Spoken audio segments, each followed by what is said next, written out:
வணக்கம் நண்பா, welcome back our dears pets connect. கையில் நான் நோட்டு கேட்குறீங்களா? சாதாரண நோட்டு இல்லை, நம்மளோட கணக்கு வழக்கு நோட்டு. ஆமாம், ஃபர்ஸ்ட் வீடியோவில் சொல்லியிருந்தேன்ல. ஸோ நான் வந்து பீட்டா ஃபிஷ் வளர்க்க போகிறேன். ஸோ அதுக்கு வந்து ஒரு 5,000 ரூபா தான் பட்ஜெட் வச்சிருக்கேன்னு. எஸ், அது எவ்வளோ செலவாயிருக்குன்னு சொல்லி இந்த நோட் புக்கில் தான் இருக்குது. இந்த வீடியோவில் நம்ம என்ன பார்க்க போறோம்னா, இன்னைக்கு டே 5 ஆஃப் நானும் மீன் வளர்க்க போகிறேன்டா மாப்பிள்ள. கணக்கு வழக்கு.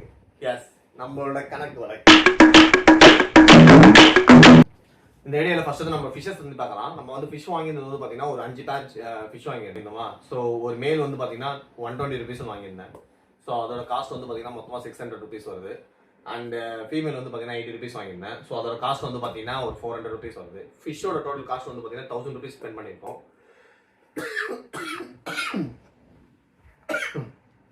சாரி, நான் கொஞ்சம் பேஷண்ட்டு. அண்ட் நெக்ஸ்ட் வந்து பார்த்தீங்கன்னா டேங்க் செட்டப் வந்து பார்த்தீங்கன்னா கடையில் போய் பவுல் எடுத்துட்டு இருந்தோம். நம்ம ஒரு பவுல் வாங்கிட்டு வந்திருக்கோம். ஸோ இங்கே பாருங்கள், இதுதான் இந்த பவுல் வந்து பார்த்தீங்கன்னா 150 ருபீஸ் சொன்னாங்க. நம்மளோட கட்டுப்படி ஆகாதுங்க, நம்ம பட்ஜெட்டுக்கு டபுள் இது. ஸோ அதனால் இதை ரிஜெக்ட் பண்ணிட்டேன். அண்ட் நான் வந்து நேராக காய்கறி அண்ணகிட்ட போயிட்டு ஒரு 50 ரூபா கொடுத்தேன். ஸோ அவர் வந்து ஒரு 10 கேன் கொடுத்துருந்தாரு. நைட்டெல்லாம் அந்த டப்பாவை போட்டு கரகரன்னு அறுத்து ஒரு தொட்டி ஷேப்பில் பண்ணிட்டோம். ப்ளஸ் கீழே அந்த மூடி வந்து பார்த்தீங்கன்னா மேலேயே வச்சுட்டு அதில் வந்து ஃபீமேலும் கீழே வந்து மேலேயும் விட்டு வச்சிருந்தேன்.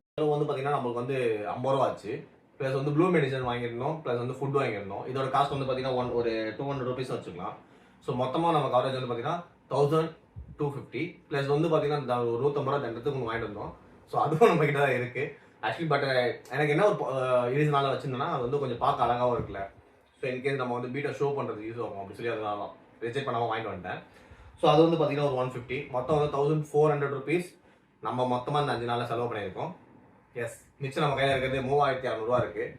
அப்கமிங் ஃபியூச்சரில் ஏதாச்சும் நம்ம கிரைண்டில் ஏதாவது யோசிச்சோ நம்ம வந்து நெக்ஸ்ட் அந்த செலவு பண்ணலாம். ட்ரைனிங்கில் ஏதாவது டவுட்ஸ் இருந்தாலோ இல்லை பீட்டா ஃபிஷ் வளர்க்கல பற்றி ஏதாவது டவுட்ஸ் இருந்தாலோ மறக்காமல் நம்ம சேனலை சப்ஸ்கிரைப் பண்ணி வச்சுக்கோங்க. அந்த பெல் பட்டன் அழுத்தி வச்சிட்டிங்கன்னா உங்கள் வீட்டு பிள்ளை உங்கள் வீட்டுக்கே வந்து நான் பேசுகிற மாதிரி இருக்கும் உங்கள் ஃபோன் வழியாக. ஸோ மறக்காமல் அதையும் பண்ணிவிடுங்க.